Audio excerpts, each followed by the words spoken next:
નમસ્કાર દર્શક મિત્રો, સત્યમેવ જયતે લાઈવ ન્યૂઝમાં આપ સૌનું હાર્દિક સ્વાગત છે। વડોદરા રમજાન માસમાં બાળકોના શાળામાં આવવાના સમયમાં ફેરફાર કરવાનું બહાર પડ્યું પરિપત્ર। આગામી સમયમાં લેવાનારી છે વાર્ષિક પરીક્ષાઓ, બાળકોના ભણતર સામે સવાલો। વડોદરા નગર પ્રાથમિક શિક્ષણ સમિતિના શાસનાધિકારીએ જાહેર કર્યો હતો પરિપત્ર। વર્ષોથી આ પ્રકારે જ પરિપત્ર બહાર પડાતો હોવાની શાસનાધિકારીઓનો દાવો। પરિપત્રને લઈને વીએચપી લાલઘુમ આ પરિપત્ર રદ કરવાની માંગ સાથે આપ્યો આવેદનપત્ર। મુસ્લિમ બહુમૂલવાળી સ્કૂલોમાં બહાર પાડ્યો છે પરિપત્ર। જે સ્કૂલોમાં 80% જેટલા મુસ્લિમ બાળકો ભણે છે તેવી સ્કૂલો માટે જારી રહેશે પરિપત્રને લઈ આગામી 2 દિવસમાં બોર્ડ બેઠક બોલાવવાનો કર્યો નિર્ણય। બોર્ડ બેઠકમાં શાળાના સમયમાં ફેરફાર કરવો કે નહીં તે અંગે કરશે નિર્ણય। શિક્ષણ સમિતિને 120માંથી 10 શાળામાં મુસ્લિમ બાળકોની સંખ્યા વધુ। જો એક સમાજ માટે આ પ્રકારનો નિર્ણય લેવાય તો અસંગતતા દેખાય તેવું ચેરમેનનું નિવેદન। આ મામલે વિશ્વ હિન્દુ પરિષદ આવ્યું મેદાનમાં, કહ્યું સરકાર રોષ્ટીકરણની નીતિ અપનાવી રહી છે।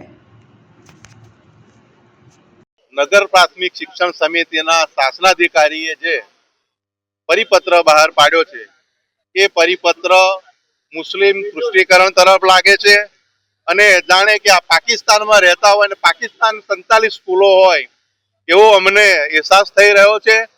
એટલા માટે આ મુસ્લિમ પુષ્ટિકરણનો જે પરિપત્ર છે એનો વિરોધ થઈ રહ્યો છે।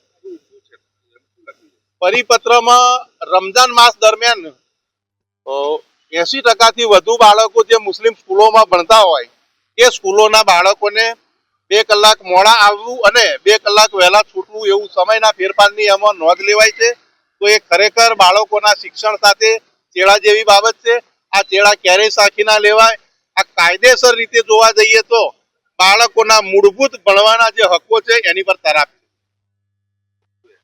આ પરિપત્ર પરત ખેંચવો જોઈએ અને નહીં ખેંચાય તો વિશ્વ હિન્દુ પરિષદ આંદોલનના માર્ગે જશે। પરિપત્રમાં જે શાળાઓમાં 80%થી વધારે મુસ્લિમ બાળકો હોય એ લોકોને આ રમજાન માસ દરમિયાન થોડી સમય બાબતે છૂટછાટ આપવામાં આવેલ છે અને જે વર્ષોથી આ પ્રણાલી છે ચાલી આવે છે। અચ્છા, હિન્દુ સંગઠનો એવું કહી રહ્યા છે કે હિન્દુના તહેવારો આટલા આવે છે, એ દરમિયાન તો કોઈ છૂટછાટ નથી, તો એક ગૌરી વ્રતમાં પણ જૂની સૂચના છે અમારી, ગૌરી વ્રત માટે પણ બાળાઓને સ્પેશિયલ છૂટછાટ અપાય છે। મૂળ સમય શું છે, ફેરફાર શું કરવાનો?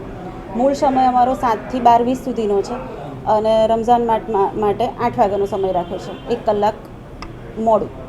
આવેદનપત્ર આપે છે આ લોકો, સમિતિમાં કંઈ તમે કહેશો? કારણ કે આ રદ કરવા માટેની માંગણી છે।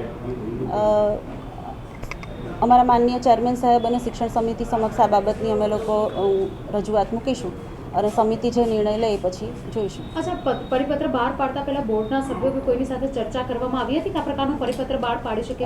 બેન, વર્ષોથી આ પરિપત્ર બહાર પડાય છે, વર્ષોથી આ એક ચાલે જ છે। કેટલા વર્ષથી આપવામાં આવ્યું છે? જી, કમિટીની પૂછવાની કે અધ્યક્ષની રજાઓની જે સૂચના બહાર પડતી હોય છે એમાં વર્ષોથી આનો ઉલ્લેખ થયેલો હોય છે। આ વખતે એનો ઉલ્લેખ નહોતો થયો એટલે જેટલી મુસ્લિમ શાળાઓ જે હતી એમના તરફથી માંગણી આવેલ કે અમારા વિસ્તારમાં આ બાળકો છે, એના પરિણામે નોંધ ઉપર અમે આ નિર્ણય લીધેલ છે। કેટલી શાળાઓમાંથી માંગણી આવી હતી અને કેટલા વિદ્યાર્થીઓ મુસ્લિમ સમાજના આપણી શિક્ષણ સમિતિમાં અભ્યાસ કરે છે? હાર્ડલી 10 થી 12 શાળાઓ જે છે, તાંદલજા વિસ્તાર છે, લાડવાડા છે, ત્યાંથી। તમને ભણવાના સામે બી સવાલ ઊભા થાય કારણ કે પરીક્ષાઓ માથા પર છે, બાકીના જે 80% હોય 20% છે એ લોકોનો બી તો એજ્યુકેશનનો પ્રોબ્લેમ આવશે ને। માત્ર આ છોકરાઓ માટે જ છૂટ આપેલ છે અને જે લોકોનો બહુમતી છે બાકી કોઈ શાળા માટે આ નથી હોતું। પણ એ બીજા બાળકોનું ભણવાનું ન બગડે, યોગ્ય લાગે છે તમને? પરીક્ષા બી આવી રહી છે બેન। હવે વર્ષોથી આ સૂચના બહાર પાડેલી છે। કેટલા વર્ષથી ચાલી રહ્યું છે? છેલ્લા ઘણા વર્ષથી, કારણ કે હું 2005થી 1995થી હું 2005માં જોબ લાગી એટલે ત્યારથી તો હું આ પરિપત્ર વાંચું જ છું। હવે આ માંગણી આવી છે પરિપત્ર રદ કરવાની, શું નિર્ણય લેવામાં આવશે? એ જે કંઈ નિર્ણય લેશે એ સમિતિ નિર્ણય લેશે।